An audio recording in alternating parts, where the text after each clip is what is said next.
Welcome to our 2024 season of Cloud Industry Forum presents TWF.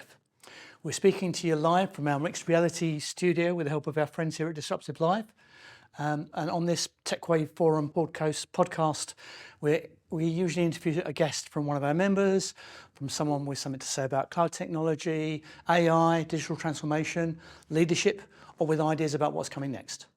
I'm David Terrar. I'm the CEO of the Cloud Industry Forum, which is a not-for-profit trade body that champions and helps accelerate the adoption of cloud technology and services. If you want to find out more about what we do and how we help, go to cloudindustryforum.org. I'm at DT on X, David_Terrar on Threads and Instagram, and easy to find on LinkedIn. Now, for today's show, we'll be talking about organisational design with Dr. Erika Jacobi, the founder, president and managing director of LC Global Consulting. She's both an entrepreneur and an expert in adaptive organisation design, and her company is all about collaborative organisational design approaches. We'll discuss her journey getting to be interested in that topic and its importance within the future of the future and present of work. So, a big welcome to Erika Jacobi. Can you give us hi there? Can you give us some of your introduce yourself and your company? Sure. First of all, thanks for having me, David. It's always a pleasure talking with you. I know we've done this before, so I feel honored that I get to be back here. So it's wonderful. Yeah, my name is Erika Jacobi. My company is called LC Global Consulting Inc. We have offices in Germany and New York City. And we are about organization design. And to give you a little bit of a history about myself, I became interested in organization design very early on in my life. And I think that's very telling about how we can see organization design nowadays. I grew up in an entrepreneurial family. My father had a big business together with his brothers, construction halls, everything, a lot of people. And as a child, you can already see and literally feel the ups and downs, the uncertainties of running a bigger business. And you feel that and you see how you have to structure for that, how you have to prepare for that, how you have to set the business up. Then I founded my own company and grew it from a one-woman show to first 15 people, then 50 people, then 100 people. And you understand that with every growth phase, you have to do different things to achieve the same. And that is so fascinating. So even in my company, I had to see, okay, how do we want to set the company up? How do we want to structure it? Which processes do we want to have? Which technology do we need to keep everything going? These are all questions of organization design, just in case you were wondering. And from there, I was called in by pretty big and famous companies to do that kind of work for them. And then I thought I would like to get my PhD in this. So I got a second master's in human and organizational behavior systems and development, which deals with how can we create the best system for people to thrive and for the company to thrive. And then from there, I took it to get my PhD in organizational change, large-scale organizational change and innovation. So now I'm combining all of these to hopefully serve our customers very well. Excellent. Now, you mentioned some of the ingredients there, but let's help us understand. First off, what exactly is organisational design? And this extra thing, what's adaptive organisation design? Yes, I'm glad you're asking that because organization design gets confused quite a bit with organizational development, and the two are very different, although they share the same acronym, OD. So, organization design really thinks about the bigger picture of the roles people will have, the structure they will work in, the processes and procedures who has which responsibility, how can we structure the whole thing. Then organizational development goes more into the people development.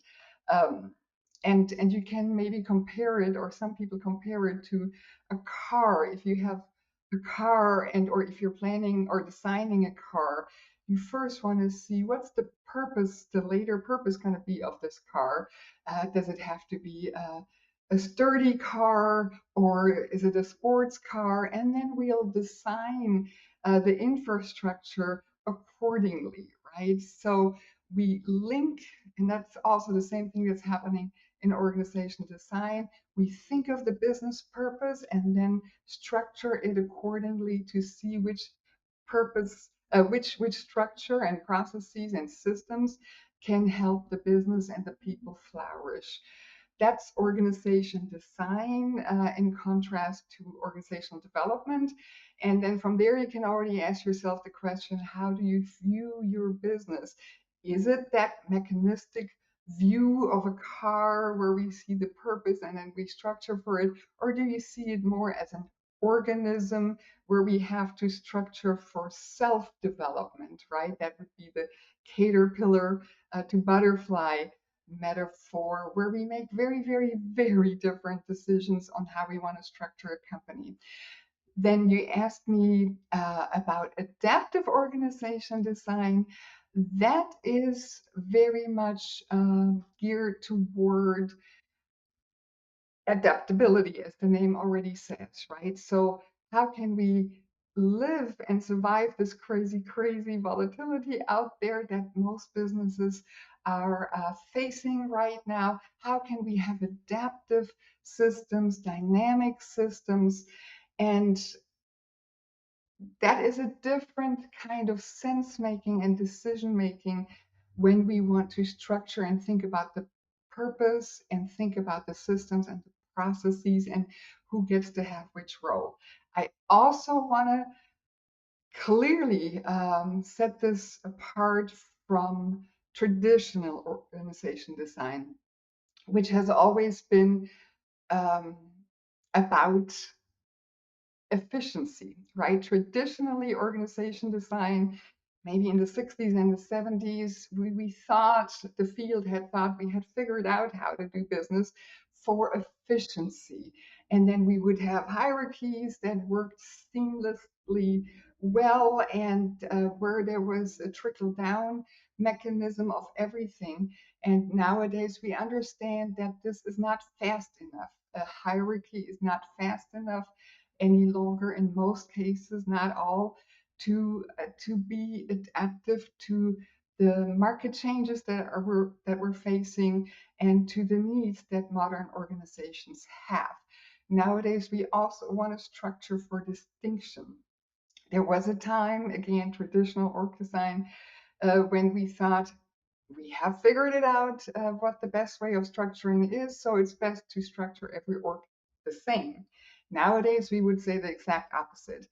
It has to be adaptive, dynamic, so that we can make decisions fast, and trickling down in the hierarchy is too slow.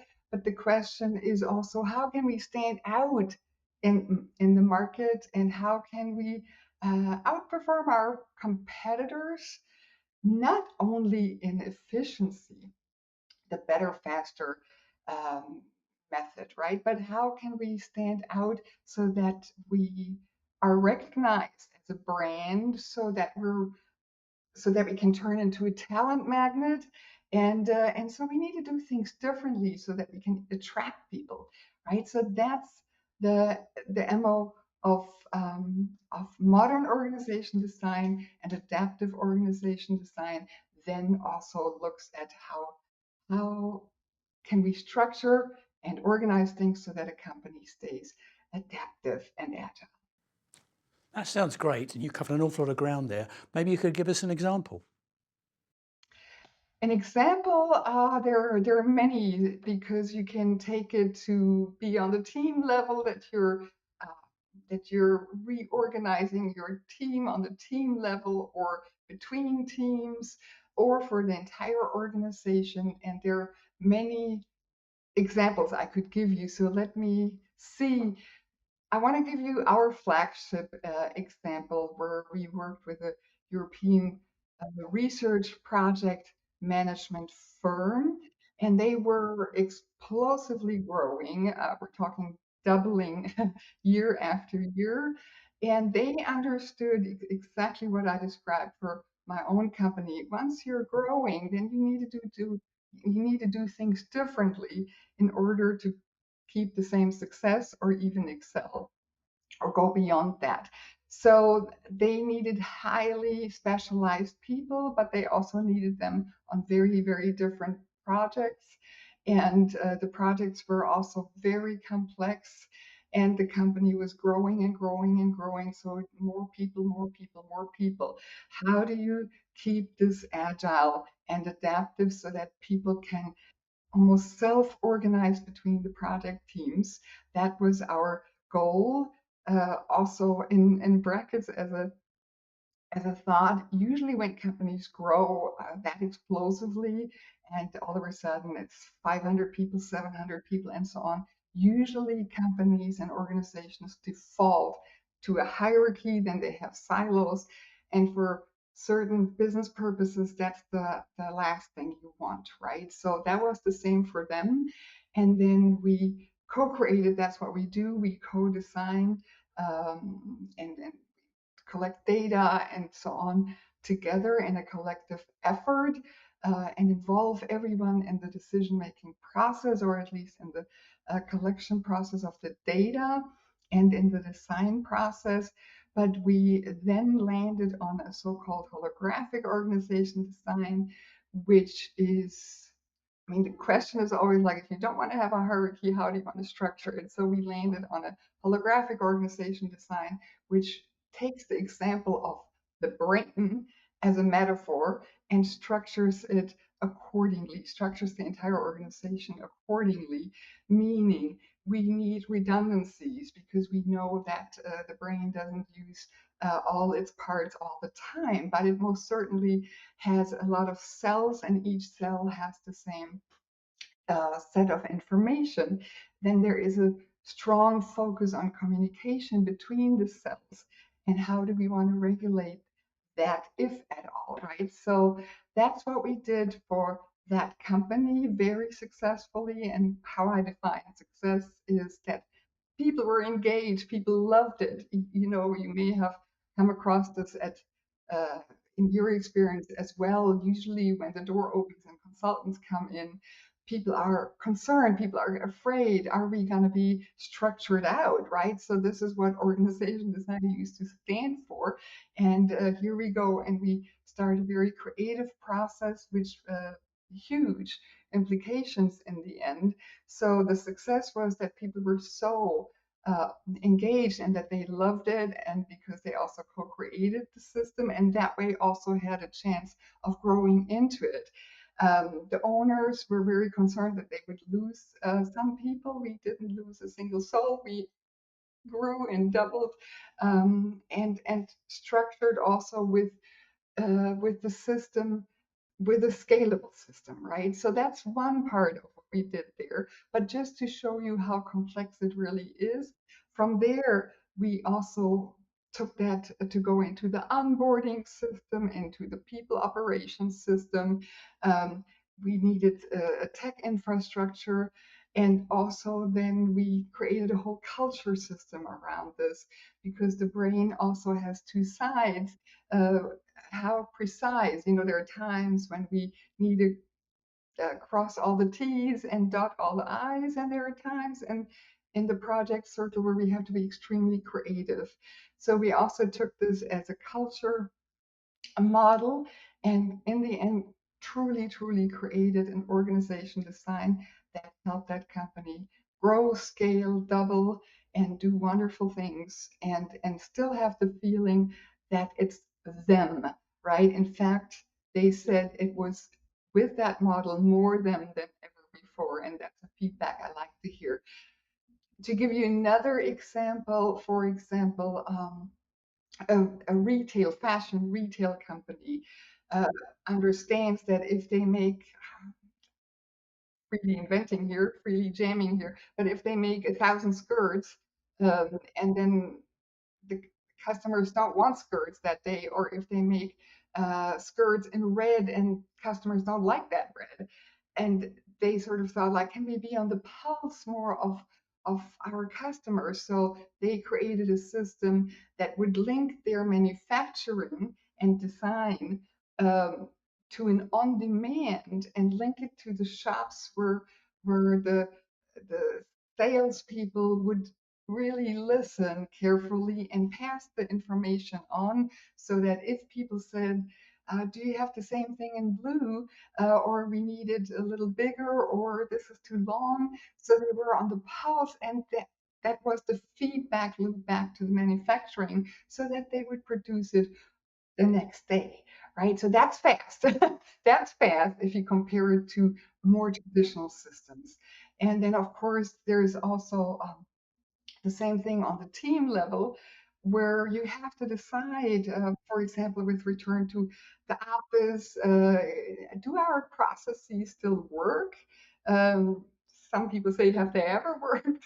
But it's also an opportunity to think about, how do we want to structure things now? How do we want to uh, proceed? And that's why we want to have some dynamic processes. The word process always gets a bad rap, but it's a good thing because it supports people. They shouldn't be rigid, they should be dynamic, but it helps people uh, perform better and get great things done and enjoy the work more. Maybe those examples will serve as an explanation as to what organization design can do for you. I mean, that all makes really good sense to me. But is the typical organisation kind of ready for this kind of different thinking? And if they're not, what does it take to make them recognise that's what they need to do? That's a very good question, David. I get that question a lot. Are companies ready for this? I always say the companies that are ready for this are ready for this. The companies that aren't ready for this are not. And that is also okay, right? So for me, it's very clear. We would never go in and say, yeah, you need this, you need an adaptive org design because you need it, or you want agile because you want agile. There shouldn't be such a thing. We want a typical organization design, um, for the sake of doing this, because let's face it, right now this is also a little bit hip, right? So we have a lot of surveys that it is top of mind for many CEOs and global management teams to understand in this volatile business scenario, how can we go about our operating model, which is how do we drive value, how do we create value, I should say, and how do we structure things, because most companies of a certain size do understand that they're siloed, and they also understand that that's not a good thing. So I want to say it depends a little bit. I want to say that a lot of companies have enough pain points to think about this. But I will say that depending on the stage and the phase of the life cycle they're in, they might think about it in different ways. So a small company going from, I mean, like really small, from 10 people to 50, they will think about it like, okay, we need to do something to stay effective, right? So how do we structure this so that we still keep our identity but mature quite a bit, right? Um, but then if you go from 500 to 5,000, then you have to ask very, very different questions. And if you are a very established Fortune 50, Fortune 500, then you may think, or you may notice that you've become a little bit of a dinosaur, but in this market you need to be the gazelle that can be much more agile in the way it jumps around and runs around and functions, right? So in a Fortune 50 or in a very established company, you might want to think about how you can reduce your silos and how you can have a better information flow, together with how you can become an even better talent magnet, because that is very important nowadays. So you need to have a system that helps you stand out more than potentially your reputation in the market or your brand in the market right now. And mid-size and so on, you will think about establishing a certain brand that can turn into the magnet that we talked about. And for smaller companies, it's going to be more about uh, efficiently, effectively structuring things.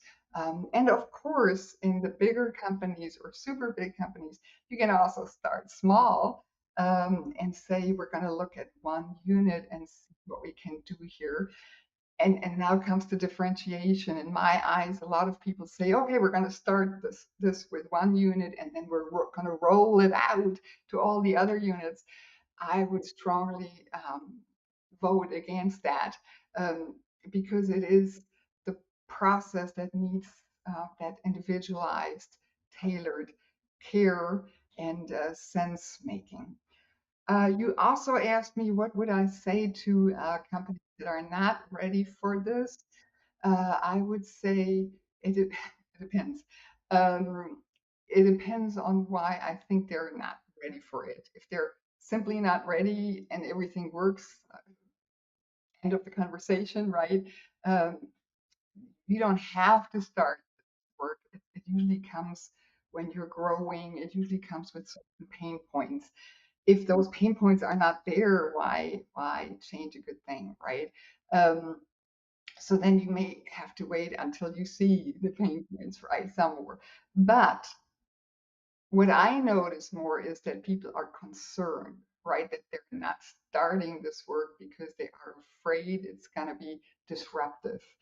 And they think it's going to be expensive, and they think it's going to be a super lengthy process with hordes of consultants coming in and practically taking over the organization and saying, like, this is how we're going to do things tomorrow, and then we're going to trickle it down, right? So you also hear it in the verbiage a little bit. So a lot of companies are concerned about that, and to them I would say there are other options. My favorite option is to remind people this is a process where you have to think big, really big, um, but start small, right? I would strongly um, discourage people, literally discourage people. Um, if you are afraid of the top-down process, there are reasons, right? Because you don't want the overhaul of everything all at once. And it is, of course, overwhelming. So most fears are actually very justified. So I would say there is the option of learning. The whole thing is also a learning process. Learning to think big, and that's a thought process. And then start small, and then start with little reconfigurations of units to see how things are panning out, and to also create a learning process in the organization. That learning process shouldn't be decoupled from the org design process. So some people also make the mistake, in my eyes, to say we're first going to design the org, and then we're going to have org development, and we're going to develop the people. Um, that that sequential way of proceeding also often doesn't work. You need to, that would be my second tip, you need to choose methodologies that already walk the walk of the result that you want to see later on. In other words, if you want to get away from the hierarchy, I'd strongly suggest, and silos, I strongly suggest you do not do the top-down process of org design and just roll it all out. So then you need to have a process that is more collaborative, creates, sparks collaboration, and then we can sort of follow the traces and put the processes and support systems behind it.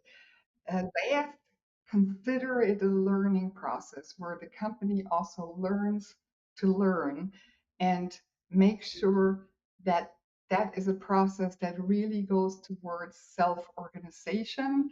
Um, Meaning to say, at some point, you will have also learned how to do this and can take over, right? So there are ways, and in my eyes, it's the preferred way of learning to think big, have the bigger picture in mind, start small, take it as a learning process where we can fail forward, but it's not that this disastrous, oh, the whole process stalled, or we're done here, it's not going to work, but we're going to fine tune, make it data driven, data, right? Um, and make sure you get the right data so that we're not fooling ourselves, and help people understand the data. Much of it will be part of the process later on as well. Hope this answers your question. No, that's you covered an awful lot of ground. That's all fascinating. I've only got two more questions for you. The first one is that can you explain your motto? It's exhilarating growth and innovation. What do you mean by that? Yes. So it goes back to the pain points that or opportunities that companies usually have. We work with. Typically, the companies we work with are explosively growing, or they want to grow more. So it's all about growth. And of course, with growth, we always, not we, but the field or companies always used to have the motto that we need to accelerate the growth, right? And if you have that in mind, that you want to accelerate everything, then of course you're going to choose the top-down process because it's seemingly faster, right? But we don't want to accelerate anything. We want to exhilarate, we want to motivate, we want to enliven, we want to invigorate as we're doing this work together. So that's why I love this motto so much, because I do think it's important as we're growing, or as your company is growing, you should enjoy this.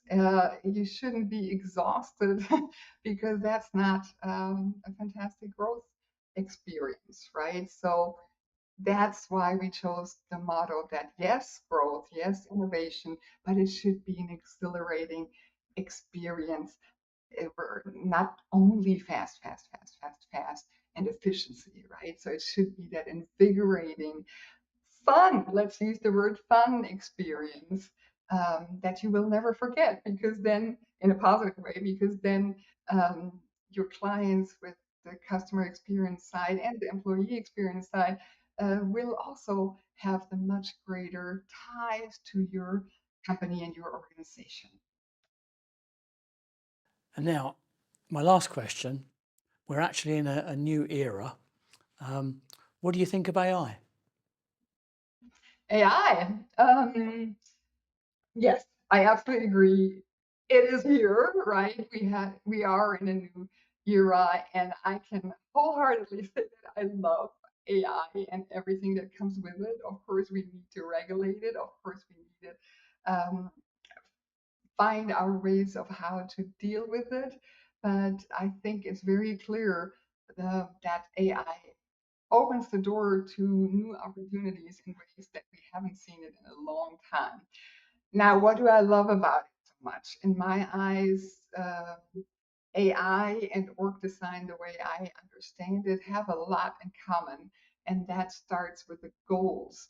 In my eyes, AI can be used to democratize an organization in ways that we really couldn't do it that easily before.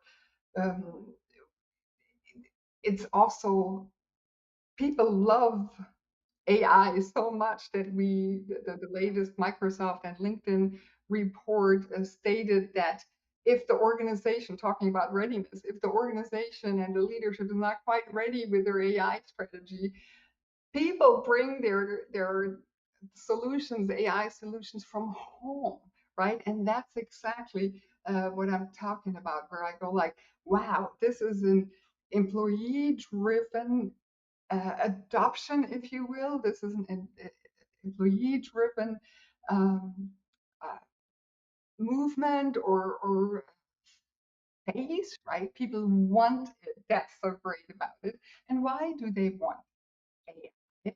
Because it empowers them, right? So I think we can learn a lot from AI adoption, the way this has taken over businesses in the speed of light. And it is very well embraced by employees and also by customers, right? If you do it right, we can serve so many populations, for example, in the healthcare system and so on. And it truly democratizes so many procedures and access to information and empowerment that I think it simply goes very well together with organization design. And I'm sure you love it too, right? Oh, absolutely. And I like the way that you brought in the, like, the AI equivalent of bring your own device that we lived through back in the 2000s. That has all been brilliant and challenging and fascinating. If people want to find out more about you and what you do and your company, where do they go? Sure, the company would be our website, www.lc-global.com, www.lc-global.com for LC Global Consulting Inc. And myself, I would say LinkedIn is the best. Just search for Erika Jacobi, make sure that you spell it. A lot of people get my name wrong, but if you spell it correctly, you should easily find me. And just drop us a line. Always happy to talk. Fantastic, Erika. Thanks for coming on the show. You're more than welcome. I hope I get to be back anytime. Well, I hope you enjoyed Erika's journey to organisational design and how she grew her company from one-woman band up to a much larger consulting organisation. She gave us some great food for thought and ideas about change. That's all fantastic. We'll be back live with a new guest next Wednesday at 14:30, 2:30 UK time. We want your feedback, we want your suggestions. Maybe you want to be a guest on the show, please contact us. Put something in the comments here or email us at info@cloudindustryforum.org. We look forward to hearing from you and we hope to see you next week or next time.